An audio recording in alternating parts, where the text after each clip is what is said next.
Watching news now, I'm Harishri and let's go to our top story at this hour. That's Pakistan President General Pervez Musharraf's government, which is raking up the Kashmir issue once again. Now, in the latest, a week after it lodged a protest over Indian government's decision to open up the disputed Siachen Glacier to tourism, Islamabad has astounded New Delhi by objecting to the joint British and Indian military exercises in the state. British and Indian forces are in fact carrying out high-altitude military exercises in Ladakh over the course of 3 weeks. And upon getting information on the military exercises in the region, Pakistani Foreign Ministry summoned both British and Indian envoys to Foreign Ministry, lodging official protest against joint military exercise in Jammu and Kashmir. Now, the latest protests fall less than a week after Pakistan lodged a protest with India over a plan to open the Siachen Glacier, also in the Kashmir region, to tourist trekkers, and could snowball, of course, into a major diplomatic row. And in fact, Pakistani Foreign Secretary spokesperson Tasneem Aslam has lodged the official protest, deeming the activities as illegal.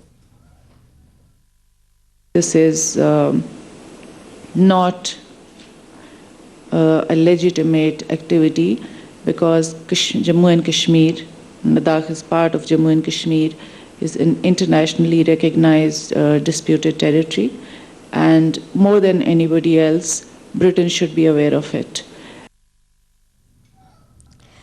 And in fact, the army spokesperson, Lieutenant Colonel Mathur, has said that British Army personnel was in India to learn how to fight at high altitudes.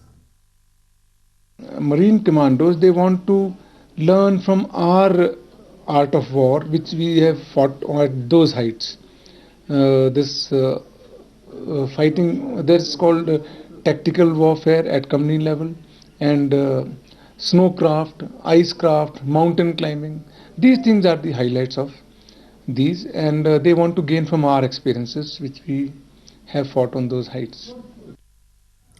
And for more now, let's go across to Tariq Mir, who joins us live from the valley.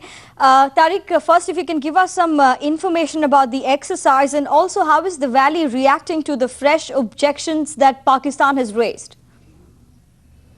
Well, about the exercise, the army is telling us in Srinagar that these exercises are going to go on for 25 days. It started off on 17th of this month. Now, the elite Britain's Royal Marines are involved in this joint exercise. Now, essentially, these exercises are designed to test their ability to operate at a higher altitude. Now, what they're going to do over these days is to carry out these mock strikes on enemy hideouts there, and carry out also these hit-and-run operations in very small groups, because Ladakh is a very pretty inhospitable terrain. It's very rugged in the nature. It's almost familiar to the terrain that British soldiers find themselves in Afghanistan. So it is just to familiarize them with that sort of terrain. But yes, it has really kicked off a storm of sorts in the valley. There have been statements released by the Hurriyat and of course by the United Jihad Council, a grouping of militant outfits based in Muzaffarabad. Now, Saeed Ali Gilani has said that through this